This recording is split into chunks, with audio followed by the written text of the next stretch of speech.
Well, it's a great privilege again to introduce to you the Revd Dr John Polkinghorne, who I think needs almost no introduction in the area of science and religion, really one of the pioneers of the modern discussion. He was Professor of Mathematical Physics here in this university.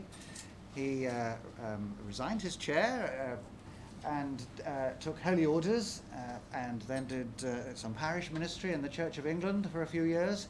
There was no keeping him away from academia, however, and he returned and was Dean of Trinity Hall That's College, right. and Yep. then President of Queen's College. He is a recipient of the Templeton Prize for Progress in Religion, has written numerous books on the whole area of science and faith, was of course knighted by the Queen for his services to the wider church too. I was privileged to get to know him when he came out to Heidelberg, where I was chaplain for 7 months in 2002, just after he'd received the Templeton Prize, in fact.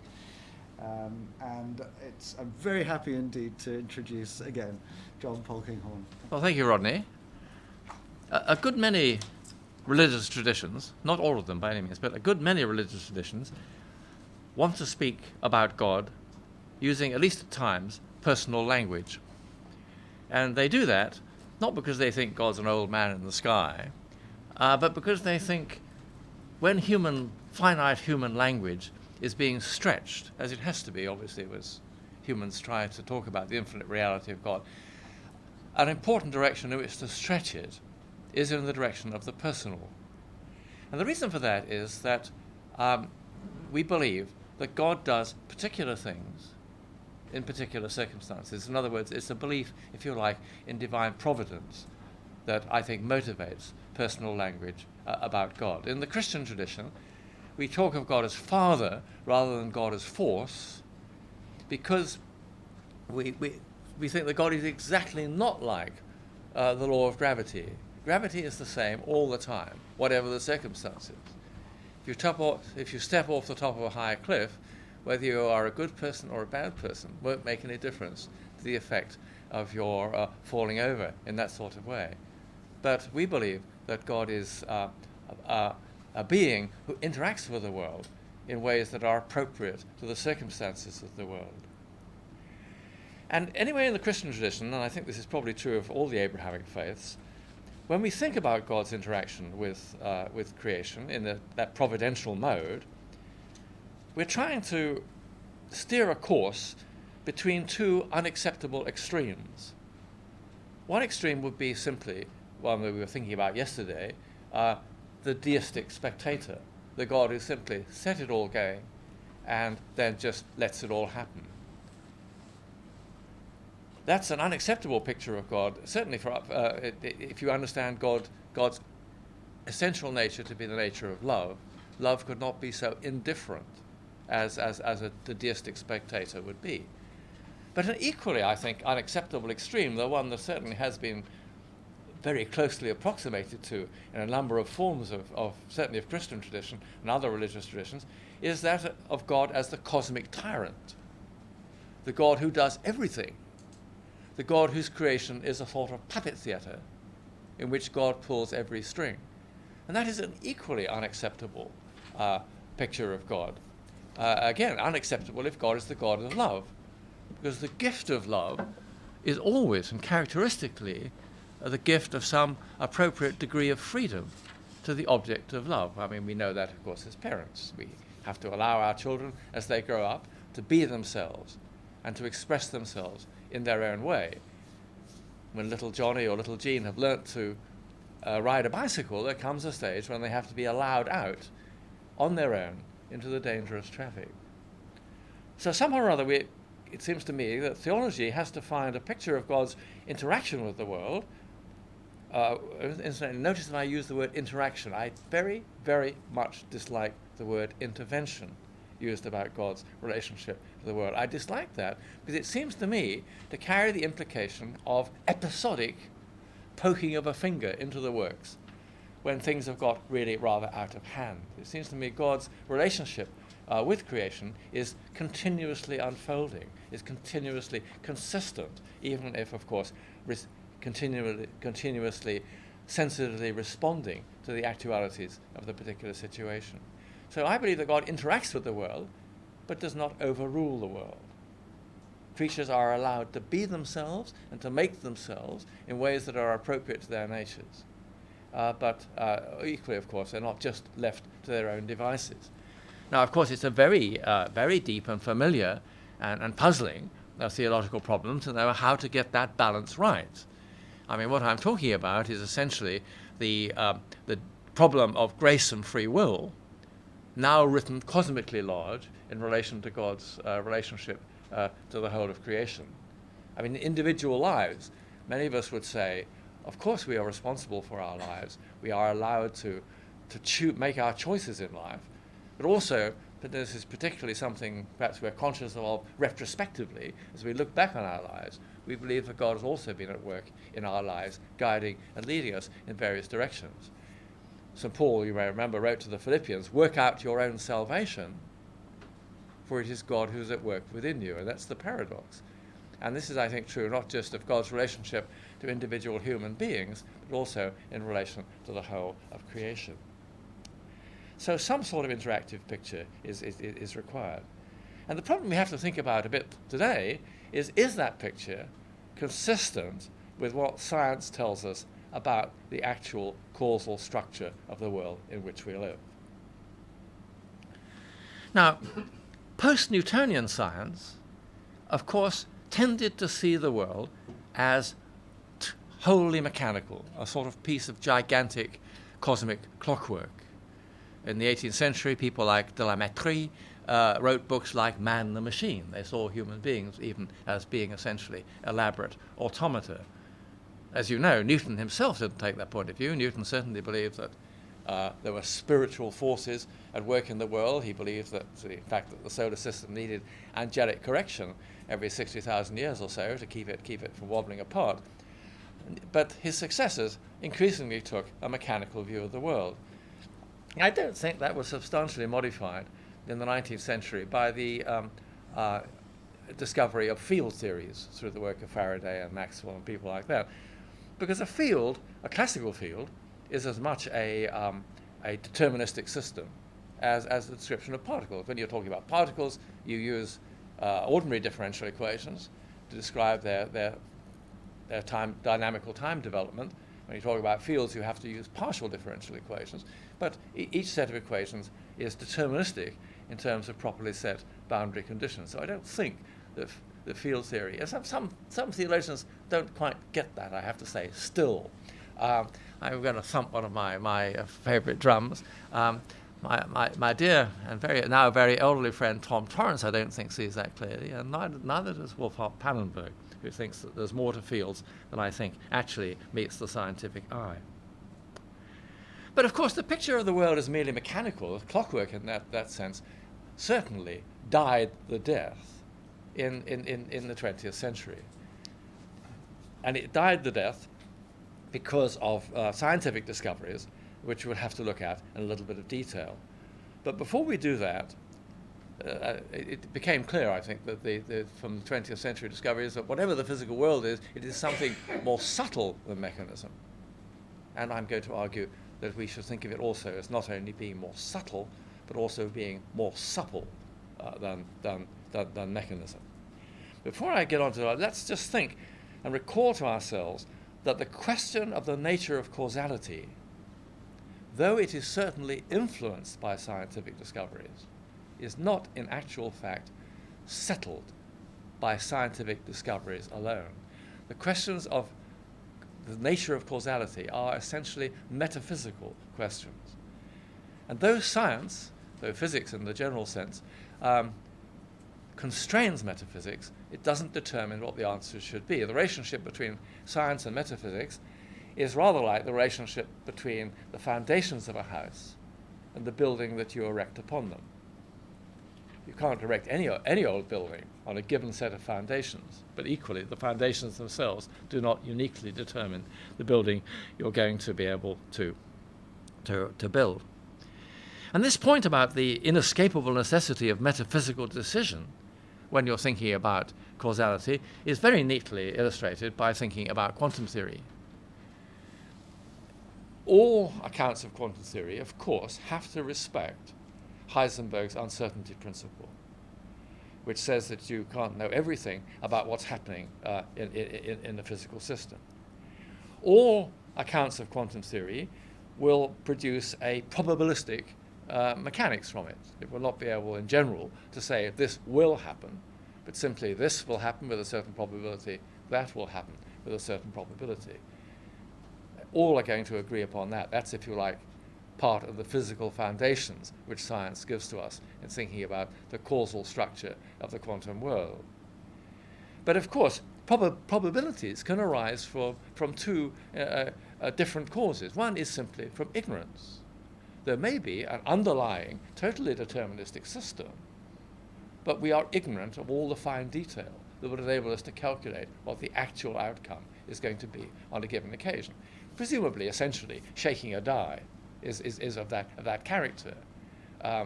The Newtonian mechanical laws will essentially decide whether it lands face 6 upwards or face 1 upwards. But the details of the shaking and the throwing are so complex that we can't foresee what the outcome is going to be. That is probabilistic results arising from ignorance, or of course they may arise from just intrinsic indeterminism. There may be just an ineradicable basic probability present in what's happening. Now, you all know, of course, that the conventional interpretation of quantum theory, which I suppose goes back really to Niels Bohr, takes that radically indeterministic point of view. Heisenberg's uncertainty principle was originally discovered by Heisenberg as an epistemological principle of what you could measure, that you couldn't measure exactly where something was and also measure exactly how it was moving. And conventional quantum theory interprets Heisenberg's uncertainty principle as a principle of indeterminacy in that radical sense. And for a long time, people thought that that was the only way in which you could interpret it, and it became, therefore, something of a shock in the 1950s when that very clever, if in some ways wayward man, David Bohm, produced an alternative interpretation of quantum theory that was empirically equivalent to the Copenhagen interpretation, had exactly the same experimental consequences, but in which the probabilities did actually arise from just ignorance of the fine detail of what was going on. It was a very stunning achievement to do that, and a very illuminating theory was produced. And from, of course, Bohm's point of view, Heisenberg's uncertainty principle is just an epistemological principle of unavoidable ignorance. Now, almost all physicists vote with Bohr rather than with Bohm about this. For many, I don't doubt that's just intellectual laziness. That's the tradition in which they've been brought up, and they're going to do that. But those who reflect upon it, have reasons for their choice. Bohm's theory is extraordinarily clever and extraordinarily interesting, but to many of us it seems a little bit too clever by half. It's very ingeniously constructed. I don't want to get into the details of it unless you press me. Bohm essentially divorces wave and particle. In conventional quantum theory, wave and particle are complementary aspects of the same entity. But in Bohm's theory, there are particles which are as unproblematically Newtonian as Sir Isaac himself would have wished them to be. But their motion is influenced by an invisible, in other words, not directly observable field, a field which encapsulates instantaneous information about the whole environment. And it is the extreme sensitivity of the motion of these particles to the influence of that field that produces the probabilistic results of quantum predictions in the Bohmian picture. It's very clever, but it does have an air of contrivance about it. Just to give one example, Bohm's got a field. The field's got to satisfy some field equation. What field equation does it satisfy? Well, you won't be surprised to learn it satisfies the Schrödinger equation. And why does it satisfy the Schrödinger equation? Well, you won't get the right answers unless it does. Now, that's a little bit of a caricature. People can try and sort of rationalize the choice of the Schrödinger equation in ingenious ways. But I think that there are sound reasons, but they are metaphysical reasons. The preference for naturalness, whatever that may mean, difficult to define, of economy and so on, these are metaphysical considerations. And empirical scientific considerations in themselves are unable to distinguish between boar and bone, because the two produce the same experimental consequences. So we have to bear that in mind. Now, what do we actually know scientifically about the causal structure of the world? And we have to be a little bit careful when we describe this. The first thing I want to say about it, and this is something I've elaborated, a little advertisement now, something I've elaborated in a chapter in my most recently published book, which is called Exploring Reality. One of the things that characterizes our scientific knowledge at present of what's going on causally in the world is that it is extremely patchy. We have pretty good information about many of the processes that are happening within some well-defined domain. But how what's happening in this domain relates to what's happening in some other domain is very often something that we don't understand and have great difficulty in knowing how to reach an understanding of it. I mean, the classic expression of that is, in fact, the so-called measurement problem in quantum theory. Okay, one of the characteristics of quantum theory is that, say, an entity, a particle, electron or something, can exist in a state which is a mixture of what classically would be immiscible alternatives. It can be a mixture here and there. That's the superposition principle. And Dirac, my great scientific and intellectual hero, built up his understanding of the fundamentals of quantum theory in terms of the superposition principle. Well, that's all right, of course, until you make a measurement. If you make a measurement of where the electron is, on each occasion you make the measurement, you're going to get an unambiguous answer. Not always the same answer. Sometimes it will be here, sometimes it will be there. And the theory enables you to calculate with very stunningly impressive accuracy how many times you'll get here and how many times you'll get there. But it doesn't enable you either to calculate or to explain in any way why on a particular occasion you get a particular answer. That's the measurement problem in quantum theory. And essentially it's a problem, I think, relating to how the quantum world, the subatomic quantum world, with its unpicturable superposition principle, relates to the everyday world of macroscopic experience, where we encounter laboratory apparatus capable of measuring things, determining electron position, and which seems to be a clear and determinate world. We get a clear and determinate answer here on this occasion, because that's what classical measuring apparatus is set up to deliver. So we don't understand how the fitful quantum world and the apparently reliable classical world of everyday measuring apparatus relate to each other. There are all sorts of suggestions about it. I don't want to list them now. Many of you will know about them. None of these suggestions, in my view, are wholly satisfactory. Certainly none of them are wholly explanatory of what's going on. Some, I think, are less satisfactory than others. But anyway, here we are. We're in this embarrassing situation. I'm a quantum physicist.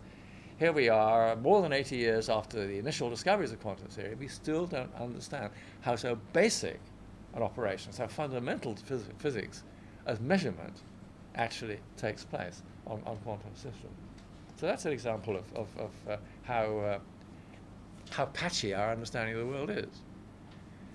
And there are lots of other examples. For example, I'm going to talk in a minute about unpredictabilities, intrinsic unpredictabilities present in the physical world. And essentially there are two sets of unpredictabilities that we know about. One are the unpredictabilities of quantum theory. The other are, of course, the unpredictabilities of chaos theory that arise from the exquisite sensitivity of a very large range of everyday systems. Now, how do we fit classical chaos theory and quantum theory together? If we could do that, we would learn something, presumably, about it's very significant about the causal structure of the world. But we don't know how to do that. There is no adequate quantum chaology, as one might say. And the reason for that is quite simple. Quantum theory is a theory that has an intrinsic scale to it. Planck's constant sets a scale to quantum theory. There's a meaning you can attach in terms of the unit of action, you can attach a meaning to large or small in terms of quantum theory. But chaotic systems have a behavior which notoriously is scale-free. Fractals are the characteristic expressions of chaotic systems. And of course, fractals are the same all the way down. The Mandelbrot set is worlds and dragon's claws made out of worlds and dragon claws made out of worlds and dragon claws all the way down. It has no scale to it. And how can you fit together in a consistent way a theory which has a scale but a theory doesn't have a scale? The answer is you can't. And that's a real problem, because you see, for example, many chaotic systems will very soon, because of their sensitivity, will very soon depend upon details of circumstances so fine that to know them would be to contradict Heisenberg's uncertainty principle. So you can't put the two together. So there we are. We have lots of patchiness in that sort of way. Another, of course, classic unreconciled thing is the physics of the very small and the physics of the very large, quantum theory and general relativity, the two great physical discoveries of the 20th century, still imperfectly reconciled with each other. I mean, I know string theory is very promising and all that, but I don't think it solves every problem. But so we have these two fundamental theories, which again can't be put together in a wholly consistent way without some sort of unknown modification. Most of the time that doesn't matter, because quantum theory is down here at the sort of subatomic dregs of the world, and general relativity is about the structure of the universe. But of course, in the very early universe, when the universe is really small, so that quantum theory applies to the whole cosmos, then the lack of a true synthesis of these two theories is inhibiting to speculative cosmology in the neighborhood of the initiating singularity of the Big Bang itself. So it's very important, I think, to recognize that though science's knowledge of what's going on in processes is very impressive within well-defined regimes, it is almost non-existent in relation to many of the most significant relationships between different regimes. And that is very often disguised in the literature, simply because most people are writing about a particular regime. You write a semi-popular book about quantum theory or about cosmology or whatever. And the second thing, of course, that we discovered in the 20th century about physical process, I've already mentioned it, is the existence of intrinsic unpredictabilities present in the outcome of physical processes. And of course, the word intrinsic is extremely important there. We're not talking about failures to predict due to the fact we're not clever enough in the way we do the measurements, or we're not clever enough in the way we do the calculations. We're talking about unpredictabilities that arise because it is impossible to make the measurements with the exactness you need, impossible to do calculations that would resolve the ambiguity of outcome. These are intrinsic unpredictabilities. And therefore, people who appeal to intrinsic unpredictabilities are sometimes accused of going for gaps. They're theologically minded people. They're accused of going for the error of the god of the gaps, which is probably the most pejorative thing you can say about anybody working in the science and religion area. But if those gaps are intrinsic gaps, then they are just part of the story. And if you don't take them into account, you won't be able to have a very adequate account of what's going on. So there are these unpredictabilities. And now, of course, but because causality is a metaphysical question, what we make of those will depend upon some acts of metaphysical judgment. Because after all, unpredictability is simply an epistemological principle. It tells us that we cannot know what the future behavior is going to be. And we all know that there is no inescapable relationship between epistemology and ontology. What we can know and what is the case are two logically quite separate questions. And how the answers to those two questions should be related is one of the fundamental problems of philosophy, and therefore, of course, one of the unsolved problems of philosophy, and probably the fundamental problem, in my view, in the philosophy of science. And there are just different strategies that people will pursue. At one extreme, you can have a strategy that essentially divorces epistemology and ontology. I suppose that's the Kantian point of view. We can know the appearances of things, we can know phenomena, we can't know things in themselves. We can't know noumena. That's a sort of rather despairing view of the value of knowledge in terms of telling us what the world is actually like. At the other end, of course, is the strategy of some form of realism. No doubt it has to be a careful, critical realism, but if you're a realist, then you think that epistemology and ontology are closely connected with each other. What we know is a reliable guide, rather, to what is the case. And that's the view that, wittingly or unwittingly, I think pretty well all scientists take. Doing research in science is pretty hard work and frustrating a lot of the time, and that sort of thing. And most people stick at it because they believe that they are, from that, learning something about what the universe is actually like. If we didn't believe that, I think most of us would probably have given it up. So there's an instinctive attitude towards, on the part of scientists, to take a realistic view. And and I think most of the people who write in the science and religion area also have, in various suitably nuanced and qualified ways, notions of some form of critical realism. Years ago, my wife gave me a sweatshirt. It's too hot to wear it today, otherwise I might have been tempted. Gave me a sweatshirt which has the stirring motto on the front: epistemology models ontology. Beautiful words that she had often heard me say. And in other words, what we know is a reliable guide to what is the case. I can tell you, if you wear that sweatshirt in the street, you get some funny looks, but there we are. Okay, so if you take that point of view, then you will be inclined to interpret the existence of unpredictabilities as a sign, not a coercive requirement, but as a sign of the presence of ontological openness in the process of the world. As we've already thought when we thought about the uncertainty principle, that has been a very common reaction to most people in relation to the unpredictabilities of quantum theory. It has been a far less subscribed to a reaction in terms of the interpretations of chaos theory. I've rather strongly taken that view in relation to chaos theory, and have been belabored, I think, sometimes rather foolishly by people about that. People very often have sought to correct me by telling me that epistemology and ontology are different things, but I knew that already, and I didn't really need them to tell me that. Or they point to the equations, the Newtonian equations from which much of initial chaos theory was derived, and say, look, these are deterministic equations. Well, of course they're deterministic equations. I knew that too. But they are not the real equations of nature, that's for sure. I mean, Newton was a great man, but he didn't get everything right. So we are not tied. We should not be bewitched or beguiled by the Newtonian equations. They, at best, can only be some form of downward emergent approximation to what actually is going on in the physical world. I say downward. By that I mean in some sort of approximation where you can begin to treat systems as being isolatable from each other. It's one of the sort of paradoxes in a way of modern science that because of the deep-seated relationality of all sorts that we've discovered in the world, including, of course, the sensitivity of chaotic systems to the slightest influence from their environment, that what seems so unproblematic, that the world can be divided up into isolated objects, has become indeed something to struggle with.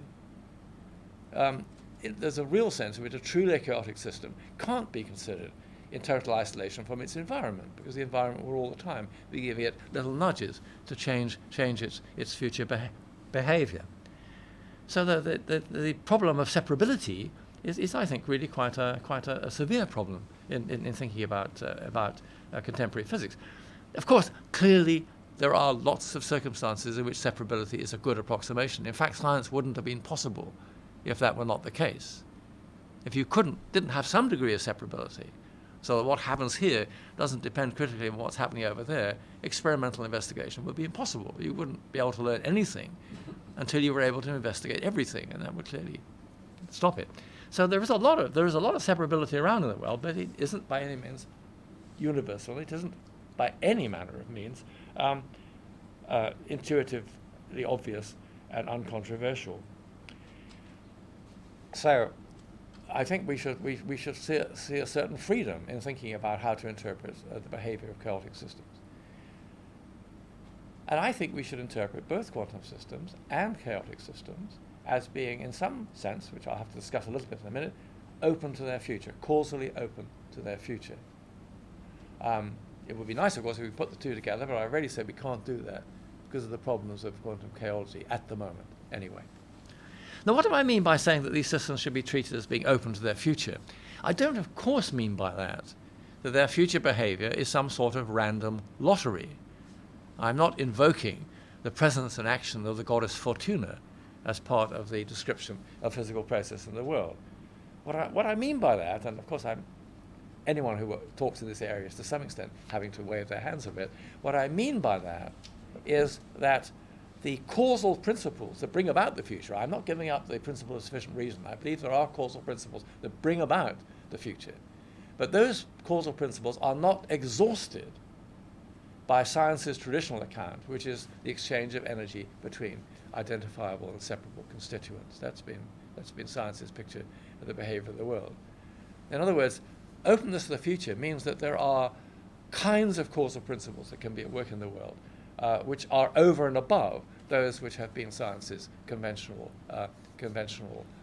way of thinking about the world. And when you make a sort of general guess about what character those principles might have, then I think you can see two directions in which to wave your hands about them.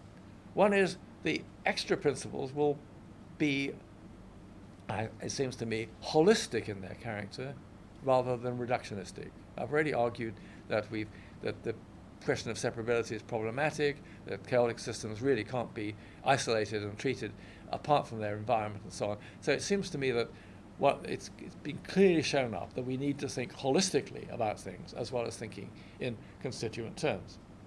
And the second thing I think we need to think is we need to think in terms of not simply in terms of energy, but something like the dynamical patterns in which that energy flows and is distributed in a system. If you think about a chaotic system, its future behavior is unpredictable. It has various possible patterns of future behavior. If it's a dissipative chaotic system, they're contained within the limits, extensive but there, of a strange attractor. And all these different future possibilities correspond not to different total energies in the system, but to different ways in which that energy flows and is distributed within the system.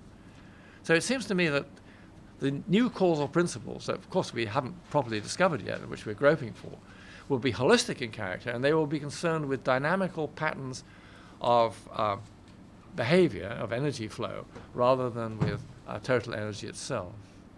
In other words, they will be concerned with something that one might call information. The specification, information is a very big buzzword around the scientific community these days, but also a rather sort of hazy buzzword in the sense that people again are waving their hands trying to know how to focus it down.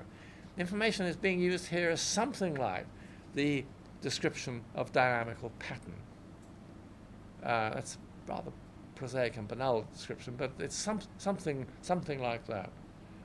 It's certainly not simply the sort of things that Shannon and the communication theory people talked about. That's interesting and useful, it's a component in it, but it's something more general than that. So the picture that's coming out, it seems to me, is that when, in due course, as I hope will happen, though probably not within my lifetime, we begin to understand the causal structure of the world rather better in a more joined up way, the exchange of energy between constituents will still be a significant part of the story, but it will be supplemented, complemented by holistic organizing principles of a kind that one might call active information, something like that.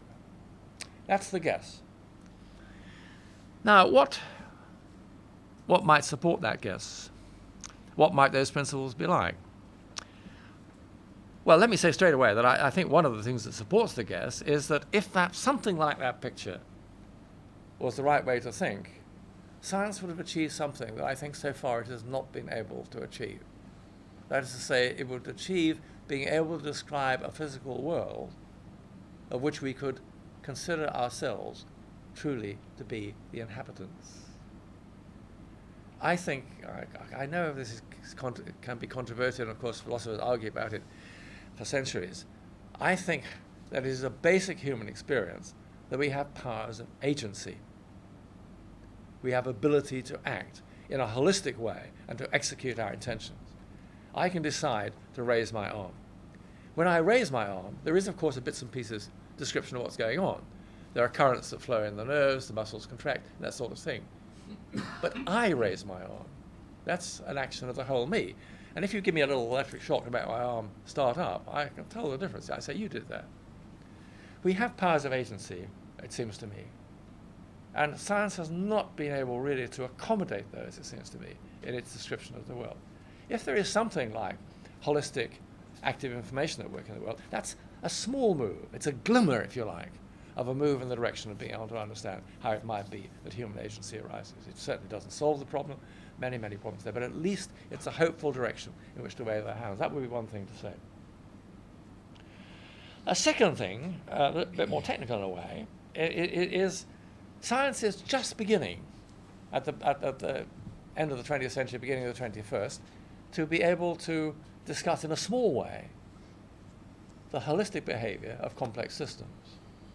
Science's great technique has been divide and rule, split it up, understand how the constituent parts work. And I'm an elementary particle physicist, and I couldn't say that hasn't been a very fruitful way of thinking about the world. But it has become very clear that there are many things about complex systems that you couldn't begin even to guess their existence, let alone to understand, simply in terms of that bits and pieces approach to them. Much of the work in complexity theories, this is sometimes called, has been in relation to computer modeling. And the computer models are extraordinarily simple compared with, say, the complexity of a single living cell. I mean, they're nothing like as complex as a single living cell, but at least they're a small move in that direction. Let me just remind you of a very instructive and interesting model that one of the pioneers of complexity theory, Stuart Kauffman, has studied and has written about in his book At Home in the Universe, which is a Penguin paperback worth reading. His is a logical model. It's implemented on a computer, and it's a logical model corresponding to a Boolean net of connectivity 2. But we won't use that sort of language. We will describe the model in terms of what would be a sort of hardware equivalent. The hardware equivalent will consist of an immense array of electric light bulbs. And each electric light bulb has two states. It's either on or it's off. And the system is going to develop in steps. And the way that it develops is each bulb in the array is correlated with two other bulbs somewhere else in the array. And the present state of those two bulbs determines, through a very simple set of rules, what this bulb is going to do at the next step of the development of the system. So that's what you set up. You start this system off in some random pattern of illumination. Some are on, some are off. And then you just let it unfold according to these laws. Now, I don't know what you'd expect, but I would expect nothing very interesting would happen. It would sort of twinkle away haphazardly for as long as you let it do it. But that doesn't turn out to be the case at all. In fact, very, very soon, the system self-organizes itself spontaneously into an extraordinary degree of orderly behavior. If there are 10,000 bulbs in the array, then the number of possible different states of illumination would, of course, be 2 to the 10,000, which is about 10 to the 3,000 different states. That system will very soon settle down to cycling through just about 100 different states of illumination. Every time I tell this story, I am staggered by that fact. That's the generation of an extraordinary degree of order. And that's fairly typical of what seems to come out of the studies of these systems. So what's happening? Well, we don't know. No, I mean, this complexity theory is really at the natural history stage at the moment. It's the study of particular examples. Gee, look, it's done it again. And of course, that's very necessary to acquire intuition and to see where the problems might lie. There must be some powerful underlying theory, again of a holistic kind, presumably, that lies beneath all these behaviors. But what that is, we don't know. I'm willing to bet that by the end of the 21st century, we will know. And that enhanced theory will have information in some suitably defined and generalized sense as a fundamental category alongside things like energy and so on. So we don't quite know what's happening, but it's clear that systems in their totalities express behavior of a dynamical pattern kind, of an information kind, which we would never have guessed in terms of thinking about the bits and pieces. The Kaufman model is very illuminating in that respect. It's also a warning in that respect, because it is a logical model. It is implemented on a computer. All the actual causality that operates in this system is, in fact, a bits and pieces causality. It's these rules that connect these two for the next state of this one. So the Kaufman model on its own, while it tells us that there are certainly very important and unexpected properties of complex systems, doesn't say that there is, so to speak, a truly top-down influence of the whole upon the parts. Everything in the Kaufman model, though it manifests holistic behavior, is coming bottom-up from the individual interactions. But I don't think that need be always the case. I don't think that need be the case for physical systems, for example. Because, of course, in physical systems, we have these intrinsic unpredictabilities. We have the option of interpreting them metaphysically as some form of causal openness. For example, dissipative systems held far from equilibrium, held far from thermal equilibrium by the input and exchange of energy and entropy with the environment, are also capable of generating extraordinary degrees of self-organized behavior. Again, a very familiar example is so-called Baynard convection. If you have fluid contained between two plates, the bottom plate is heated, top plate is at a lower temperature. You have a heat flow, of course, through the fluid. What happens depends upon the temperature difference, but at some stage you just get ordinary heat flow. But at a certain stage, where the temperature difference is sufficiently great, there will be convective motion, so the heat will be transferred by the actual motion of hot fluid from bottom to top. And it turns out that in certain circumstances that convective motion is extraordinarily organized. It takes place within hexagonal convection cells. And that means the organized, self-organized, correlated behavior of trillions upon trillions of water molecules. It's an extraordinary phenomenon. So there are physical systems that display these self-organizing powers, and it is conceivable in physical systems of sufficient complexity, such as, for example, human beings, that there is truly a top-down active information effect. Truly the behavior of the whole influences the behavior of the parts. The causality flows in both directions. That, of course, is a guess, but it's not an unreasonable guess, and in my view, it's not an unmotivated guess. Now, of course, we haven't solved the problem of human agency. It's still a mystery. We don't understand how we execute our intentions in the world. In this sort of area, it's very important, I think, to try and see what the aim is. And the aim is not, in my view, that I must say, like most people who have written in this area, I have sometimes given in to this mistake. The aim is not to put your finger on specific identifiable causal joints, quantum indeterminacy, chaotic indeterminacy, and say, that's the story. The story itself must be much more subtle and much more complex than that. And I think that quantum theory is part of the story, chaos theory is part of the story, other things which we don't yet know are also part of the story. All we're trying to do is to see room for maneuver. Not saying that human beings exert intentional, bring about our intentions through clever manipulations of quantum indeterminacy. I mean, that seems to me an unbelievable way of thinking about it. But somehow or other, the perceived openness, the possibility of openness in the physical world must somehow enable that to happen. So what's happening was summed up in all this sort of discussion, summed up by a wise man who's sitting here in the front row, my friend Ernan, in relation to trying to use these arguments to talk about divine providence, which I've got to get onto in a minute.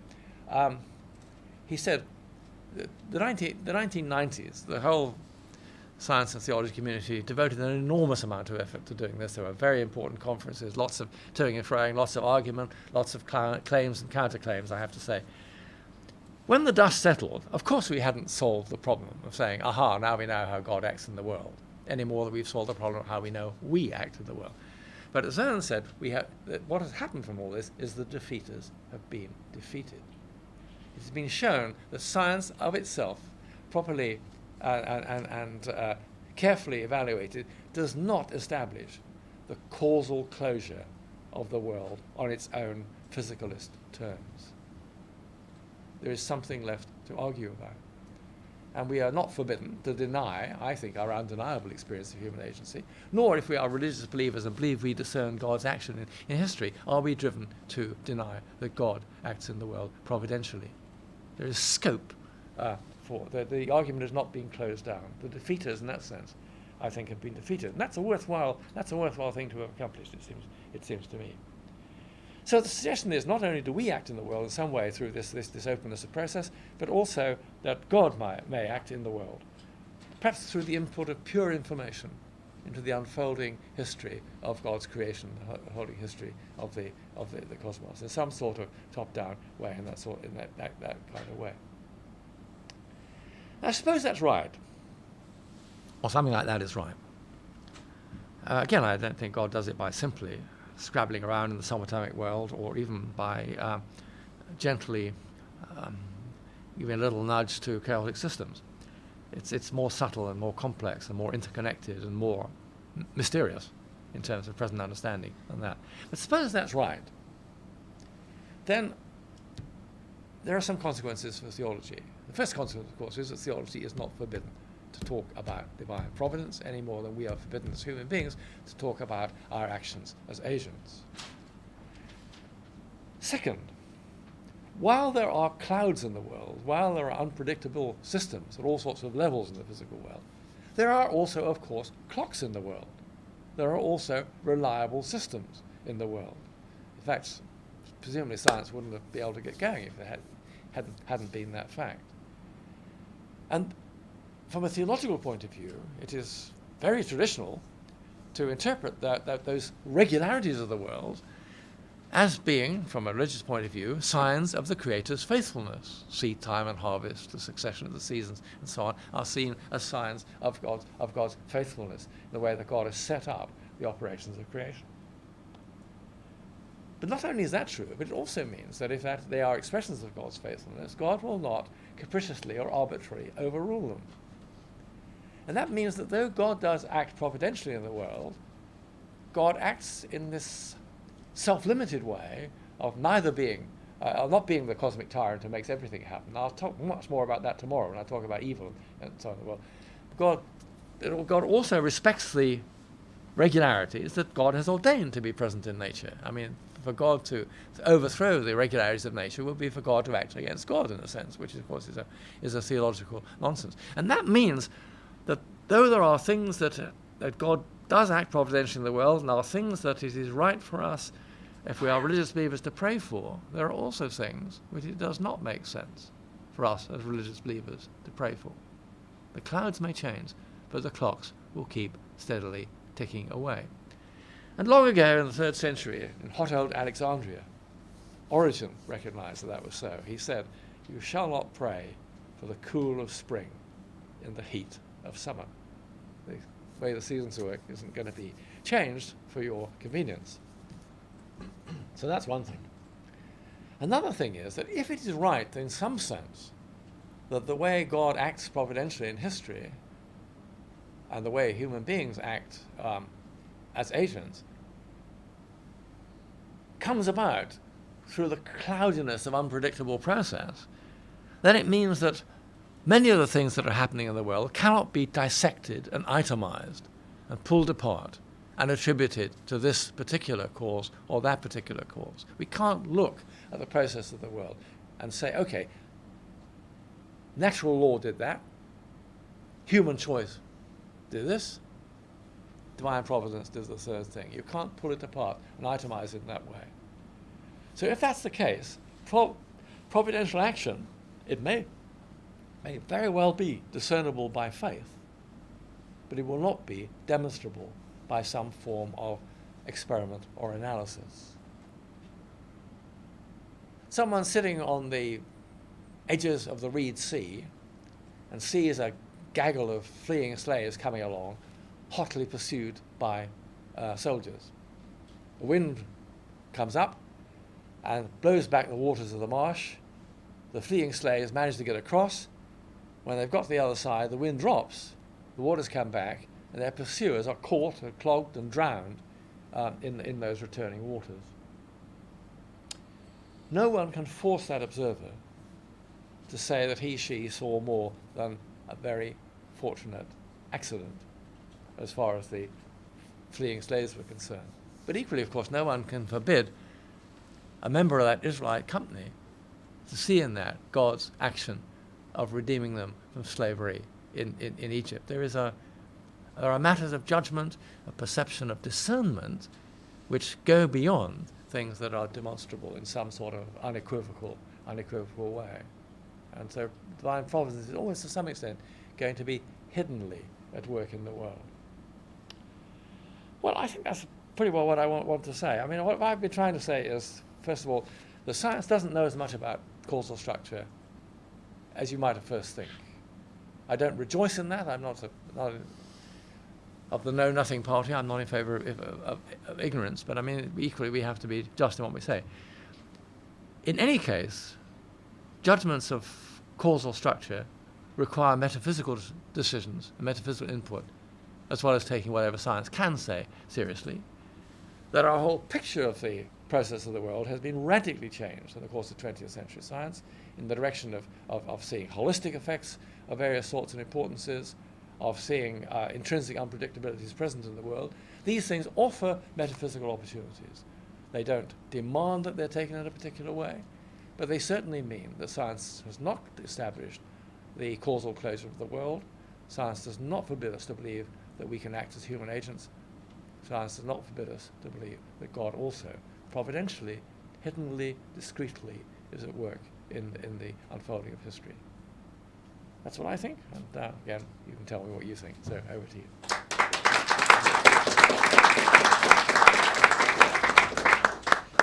Well, John, thank you very much indeed for getting us off to that cracking start on our day on divine action.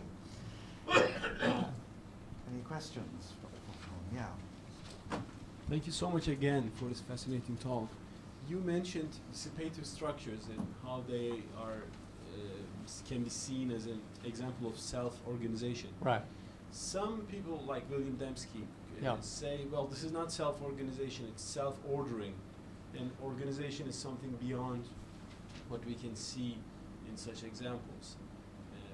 And also, they emphasize the role of information, and they say we see no natural case of information rising from material causes.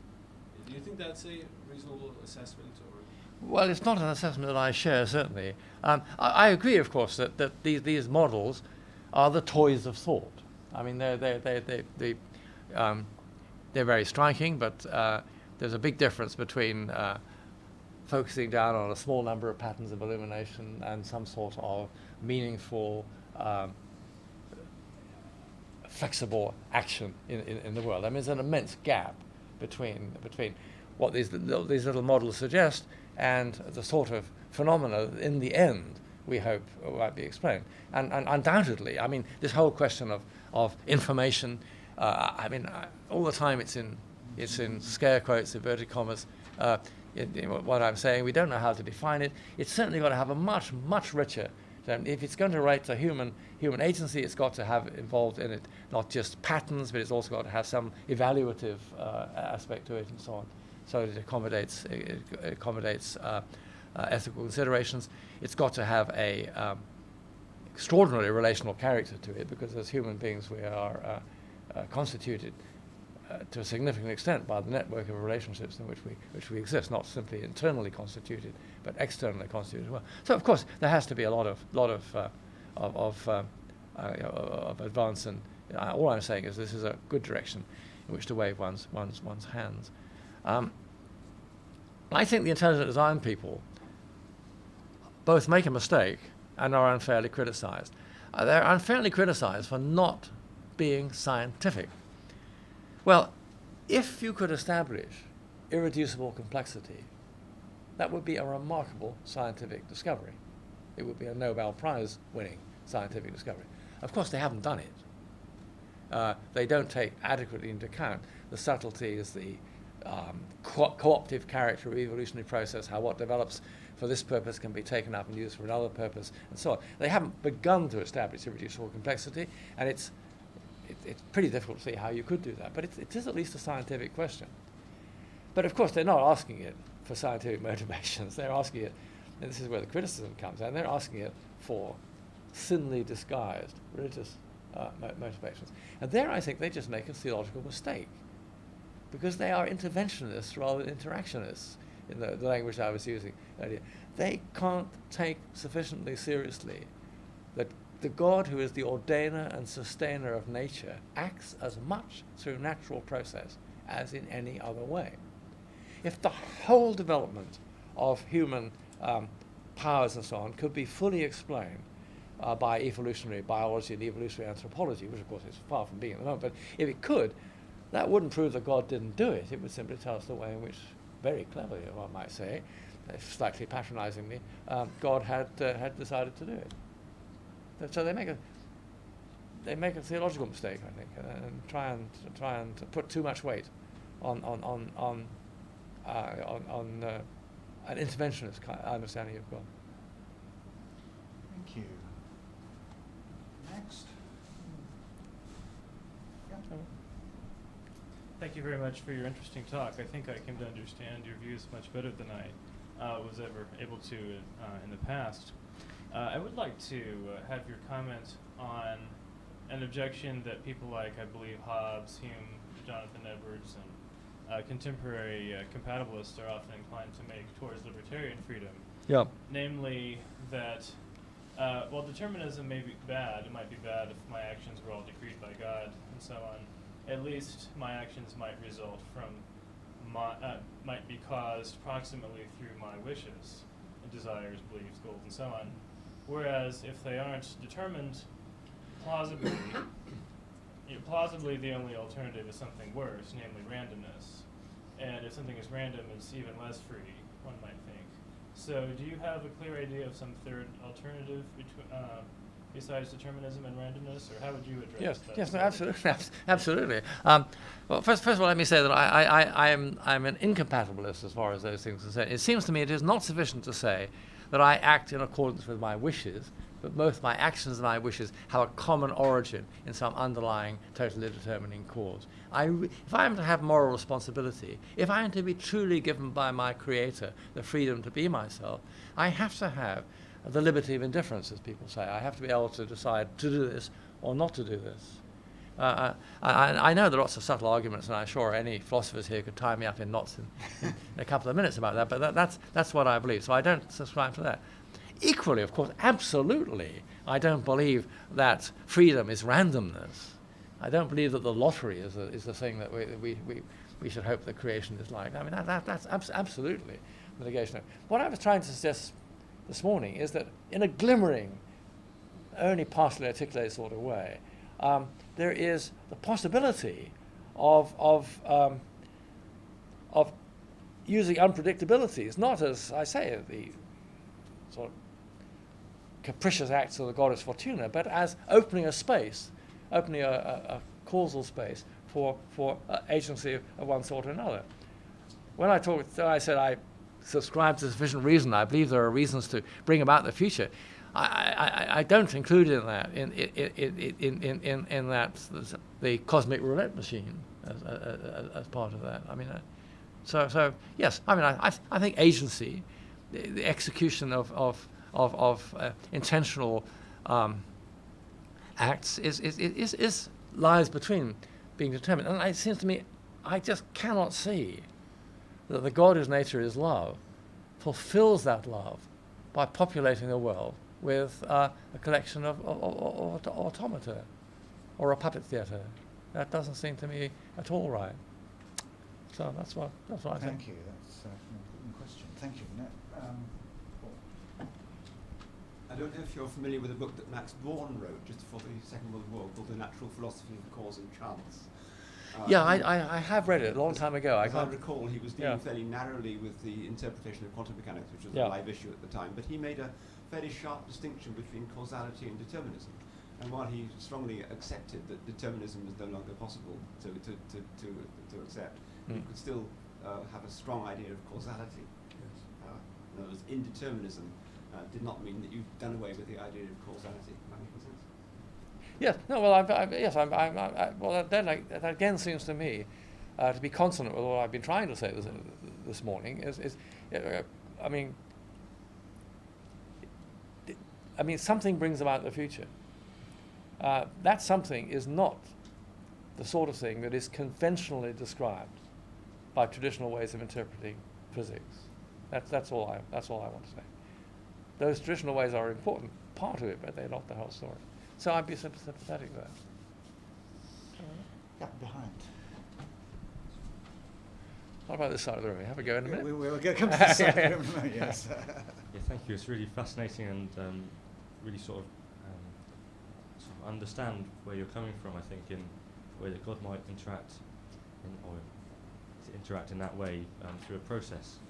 But my question, I guess that describes process as well. It describes sort of how God might influence in some ways, but there also seem to be, in many religious accounts, sort of events, like specific events, when things more than just a sort of information transfer. I mean, like an energy transfer happen as well. I think of like appearances of, I don't know, angels or people and certain miracles, and I wonder whether you go anywhere with those sort of ideas in religion.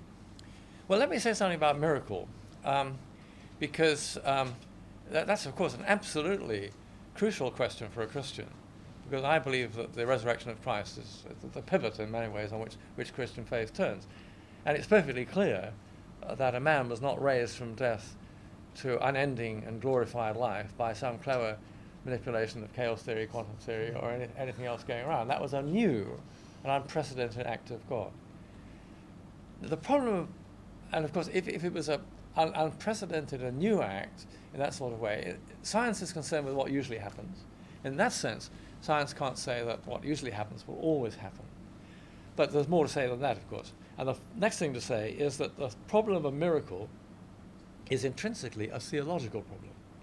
And the problem is that whatever God is not a capricious celestial conjurer who arbitrarily does a trick today that God didn't think about doing yesterday and won't be bothered to do tomorrow. So the problem is divine consistency. Now we go back to where I began actually this morning by discussing this use in a stretched and analogical sense of personal language about God. We use that personal language because God does particular things in particular circumstances, and it is at least consistent to believe that God does exceptional things in exceptional circumstances. And if it's the case, now we don't get very far in this line of argument without getting caught in the sort of hermeneutic circle that involves all sorts of, I think, attempts to understand the world. So if Jesus was just yet another prophet, yet another itinerant healer, yet another teacher of the crowds, then there's no particular reason to think that his life and death should be accompanied by new phenomena of a totally unexpected and unanticipated kind. But if Jesus was more than that, if Jesus was, as all the writers of the New Testament, when they talk about him, they are driven, despite the fact they're monotheistic Jews, they're driven through their experience to use divine-sounding language about him. If that use is justified, if God was present in Christ, in the life of Christ, in a way that God has not been present in any other person's life, indeed, if the doctrine of the Incarnation, which I believe in, is true, that in the life of Jesus of Nazareth we see one of the persons of the Trinity living a human life and dying a human death, then it is a consistent possibility that unprecedented state that Jesus would represent would be accompanied by unprecedented phenomena, if not, in my opinion. So you get caught in that sort of circle. So a miracle is going to be there. The point about a miracle is it must be, as John's Gospel describes it, a sign. It must be a window that opens up for you a deeper view of reality and of God's relationship with creation than you would see otherwise. It's not just a turn. or just helping people out in trouble. And I think the resurrection is actually, from that point of view, the most readily believable of all the great miracles. So I don't rule it out. But that, I mean, obviously you require a lot more argument about that. And I've often discussed the resurrection in my books, and simply because I think it is so central. So that's a brief answer to that. Thank you. Helpful. Thank you. Well, perhaps one more on this side, and then we'll move to the other side. Yeah. Okay, well, the microphone, where do you have it? Yep. Yeah, one of the ways in which perhaps human experience itself would interact in the world of causality is in the sphere of morality. I mean, obviously the Bible itself outlines some very grey areas about how the just man doesn't necessarily get the reward of his just deeds. But to a lot of human experience, moral choices are actually quite essential. Yes, absolutely. How would you see that fitting into Well, first of all, I mean, it seems to me that morality does imply the existence of choice. I mean, this is the old argument. I mean, the defense that people are trying to raise now, that, my genes drove me to do it, I couldn't do anything else, I'm not morally responsible. If that were true, I don't think it is, but if it were true, that would, it seems to me, to be a defense. It might, so morality implies the existence of choice, and implies that, I believe, a form of interaction of God with creation, which is in the form of persuasive moral influence on moral agents, like human beings. There are many people who are so sort of wrongly impressed with what they believe to be science's picture of a clockwork-like world that they think that God only interacts with human beings through human minds. I think that's a very bad mistake. And in fact, if we're psychosomatic unities, in fact I think we are, God cannot interact with my mind without in some way interacting with my brain as well. So yeah, I think that's a very important form of interaction. But I think it isn't just. I don't think God simply acts in the world through human agents.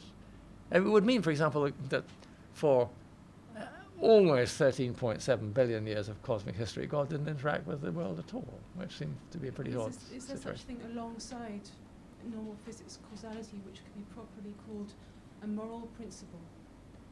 Yes, but I mean, to follow a moral principle, I have to have a choice, don't I? I mean, I have to decide whether I'm going to steal this bag of gold or not. I mean, there has to be an option. If there is no option, then what's involved is necessity and not morality. Thank you. Yeah, Daniela.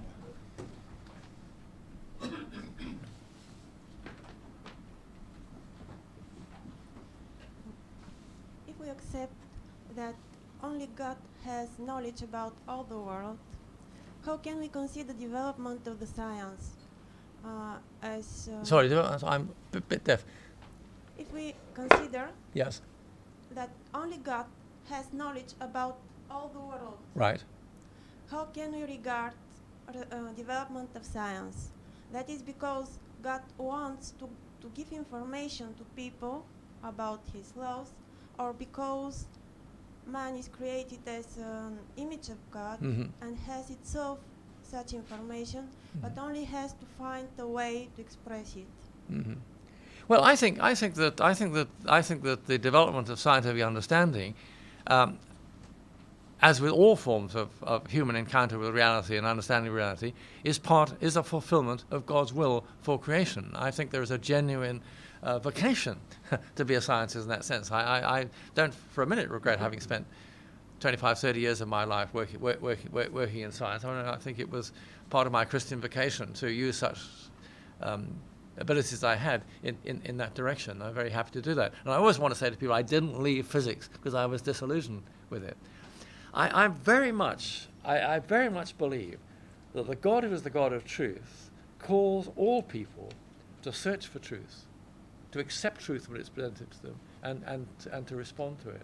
And there's a tradition in Christian thinking, perhaps particularly associated with Thomas Aquinas and people like that, who sees the search for truth through and through as being ultimately the search for God. One of my favorite quotations is from a 20th century Canadian Jesuit, Bernard Lonergan, very much in the Thomistic tradition. who says, God is the all-sufficient explanation, Yes. the eternal rapture glimpsed in every Archimedean cry of Eureka. And that speaks both to the scientist in me and also to the Christian believer in me. So I think there's a big religious endorsement, and I'm speaking from the Christian tradition, but other traditions will, I'm sure, make similar affirmations. There's a big there's a sort of religious duty to seek for scientific truth. Yes, but yesterday we talked about scientism. So many people accept science, truth in science, but it doesn't bring them near to God. Well, I mean, science is wonderful, but science, I said yesterday, I don't know whether you were here my talk yesterday, but science as a purchase its very great success by its modesty of ambition. It doesn't try to ask and answer every question about the world. It looks at a certain type of experience, essentially impersonal, repeatable experience. It asks a certain type of question, putting it crudely, how things happen. That's great, but it doesn't answer every question. We go back to, we had talking about music yesterday. Science will tell you some things about music, but it certainly won't tell you everything about music. So scientism is a very, very bad mistake. It's a very diminishing and unsatisfactory stance to take. And it grieves me and irritates me, I have to say, that some of the very best expositors of science, scientific understanding, will slide from science to scientism without the slightest indication that they've changed the philosophical status of what they're saying. That's a dishonest trick, in my opinion. I don't need to name names. I'm sure you can think of them. An underlying assumption in this discussion is that chaos, a truly chaotic world would be, as it were, the natural default position, and that it's order of some kind that stands in need of explanation. Now, I'm not quite so sure of that myself, but my question would be a worry about conceiving any truly chaotic system or world. And my worry is based on what criterion we may employ to decide that some system or some world is truly chaotic. In fact, I wonder if such a system or world is even properly, coherently, intelligibly conceivable. If it were not, then the presence of order, our finding order in the world, wouldn't be something which stood in need of explanation, because it would simply be an inevitability. How would you respond to that? Well, it's difficult to know exactly how to respond to that, because a number of different things are sort of intertwined there. One has to sort of pull them apart to figure out carefully exactly what one's saying. Of course, obviously, if the world were a chaos, we wouldn't be here, a true chaos, we wouldn't be here having this discussion, because our existence depends upon that edge of chaos, intertwining of order and disorder that we thought about a little bit yesterday. But it does seem to me that so we live in a world that it's perhaps, maybe it's not surprising, we live in a world where there's some degree of contingency and some degree of regularity.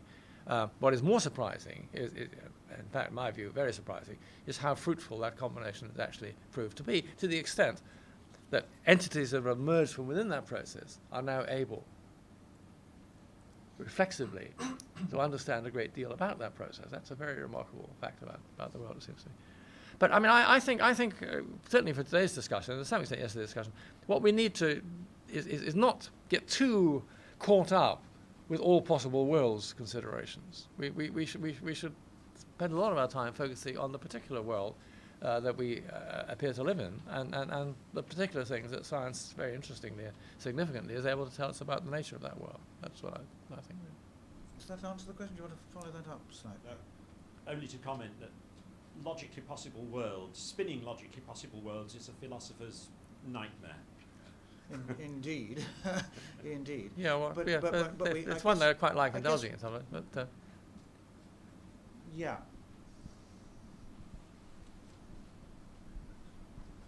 Thank you. On free will, right. We it's conceivable that we will be the agents, wittingly or unwittingly, of our own demise Yes. as a species. Yes. I guess what I'm saying is, who's to blame?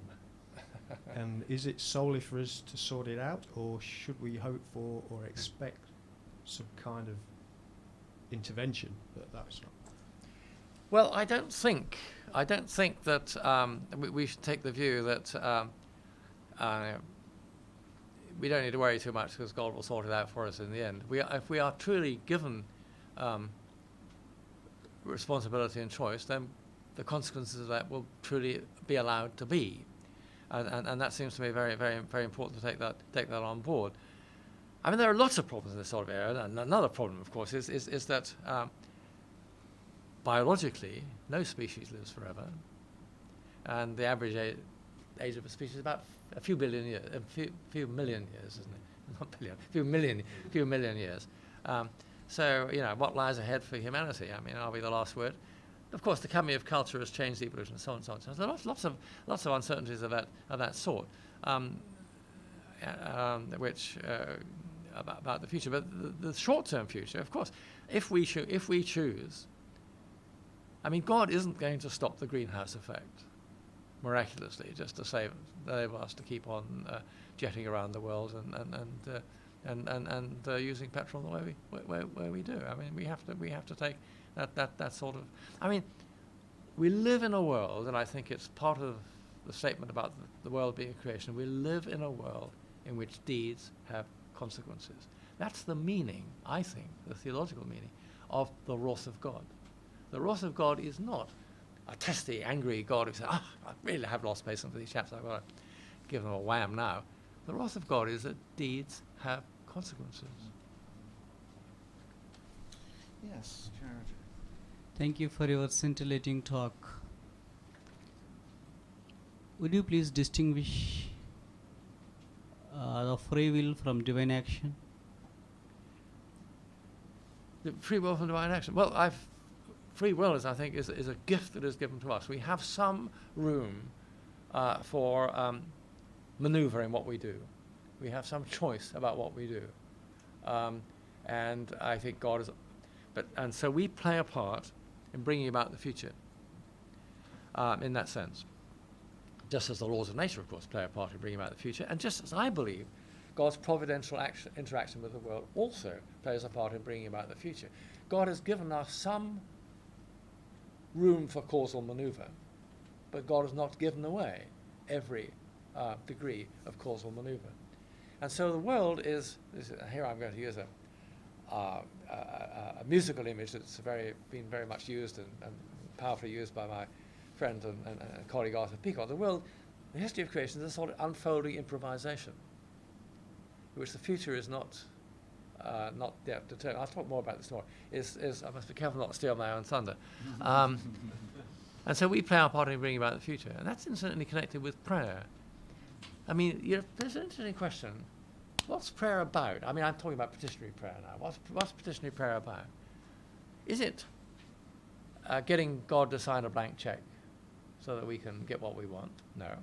Is it telling God what's happening in the world that God hasn't noticed? I don't think so. Is it suggesting a rather clever plan to solve the problems of the world that God hadn't been able to think of? I don't think so. What's going on in prayer? What I think we're doing in prayer is, this is a very traditional view, is we're offering our wills, our room for maneuver, to be taken and used by God in coherence with God's providential room for maneuver. And I think that when human and divine wills are aligned, when they are coherent, in the way that laser light, for example, is coherent, when they are aligned in that sort of way, things become possible in the unfolding future of the world that would not be possible when human and divine wills were cross purposes. That's what I think prayer is about. And so prayer is not a substitute for action. It is in fact a commitment to action. Sounds a bit like Austin Farrow. Well, I'd be very happy to sound like Austin Farrow. Is your present talk the outcome of your free? Is your present talk is the outcome of your free will or divine action? My comment is on the relationship between the two. That's what I believed it was on. Then how do you address Romans 8:28? So how do I? Address Romans 8:28. Just remind me what that is. It's one of my favorite chapters in the New Testament. I don't know it verse by verse. God worketh everything good for them that love him. Yes, I thought it was probably that, actually. I really did. Well, I understand that to be that God is continuously, providentially at work within history, seeking to bring about God's good purposes. And that God does not abandon history, does not abandon people within history. God is ceaselessly at work in that sort of way. And I think it is entirely coherent to believe, and David Bartholomew has discussed this, I think very helpfully in a book called The God of Chance, that God can bring about determined ends by contingent means. I mean, this is the improvisation idea, that the fugue is going to be resolved at the end, but the way it works out is contingent. So I think that's what I understand. Incidentally, it's a difficult verse to translate, Romans 8:28. There are different ways of translating it, but that's what I understand it to be. That if you like, God's providence, God's grace, I think we might say. I mean, that's an aspect of God's providence. Interacts with human beings, with God all the time. But God is not going to do that by magic, and that's the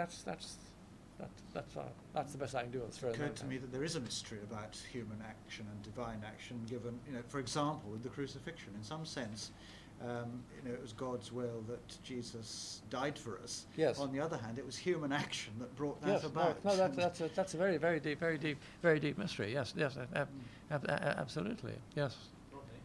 Yep, Stuart. Can I just sharpen You better have the microphone, I think. I'm trying to work out whether you're saying that our free decision is an uncreated, an act that God didn't create. I can't quite. Well, see what I mean. Are you making a disjunction between either we make a free decision or God wills it? Well, I do not believe that God is the total ordainer of the detail of the whole of created history. I believe that there is a genuine gift of independence to creation, expressed in different ways for different levels of creation, obviously. And so, in that sense, I think that yes, we are. What we do is. I mean, I'm going to have to talk about this tomorrow because it seems to me very clear that there are lots of things that happen in the world that would be very hard to understand if God really directly brings them about. So let's return to that. It's a very fair question to ask, but let's return to it tomorrow. I really am in danger of sticking my own tongue out. Yes, that is an important. Absolutely, I don't want to dodge it at all. Yes. Ernan here. The use of the analogy of human agency and the use of the analogy of holistic properties would seem to lead to a God who is immanent in the world rather than transcendent. A God who is acting as a human agent might act in his own body, or a holistic property that might determine what in fact the parts do. Yes, I see the danger. Yes, absolutely. Well, I think that. Well, it's again a topic I'm going to take up tomorrow. But I think first of all, let me say two things now. First of all, I would say that a lot of, again, I'm talking about the Christian tradition, a lot of classical theology rightly stressed God's transcendence. I think it is a very bad mistake to not acknowledge a distinction between creator and creation. It brings lots of problems this way. But it too detached God, I think, from the world. I mean, Aquinas' famous statement that God acts on creatures, but creatures don't act on God, I think, is a theological mistake. So that I think a lot of 20th century thinking, some of which I'll refer to briefly tomorrow, has tried to strike a juster balance between God's immanence and God's transcendence than a lot of classical thinking might have succeeded in doing. Now, the sort of talk I've given this morning, I see has a danger, which you're clearly pointing to, of assimilating divine action to just invisible creaturely action. And I'll say something tomorrow about that, but I'm not as fearful of that as perhaps you are, Ernan. But I'll have to try and defend that a bit tomorrow. And I think that maybe it's obviously it's a path we don't want to go too far down. We don't. So that God is just another factor in the world. But I'll have a go at it tomorrow. Again, I'm taking out lots of credits for the future. You know, one of the famous physicists I knew a tiny bit was Wolfgang Pauli, and he was, of course, very, very sharp-tongued. And I remember a terrible incident in which he and Heisenberg, both in old age, were on the same platform. And Heisenberg had produced a rather crazy and unsatisfactory theory, his last bid for stardom, so to speak, which he didn't need to make. And Pauli had partly gone along with that, and then realized it didn't work and was very cross. And he kept on wagging his finger at Heisenberg. He was the chairman of Heisenberg, was saying, "No credits for the future, no credits for the future." But I will take a credit or two for tomorrow, if I may. Well, I don't know. Is that a good place to end? We're approaching half past. I mean, that's a nice little anecdote to end with. Thank you very much.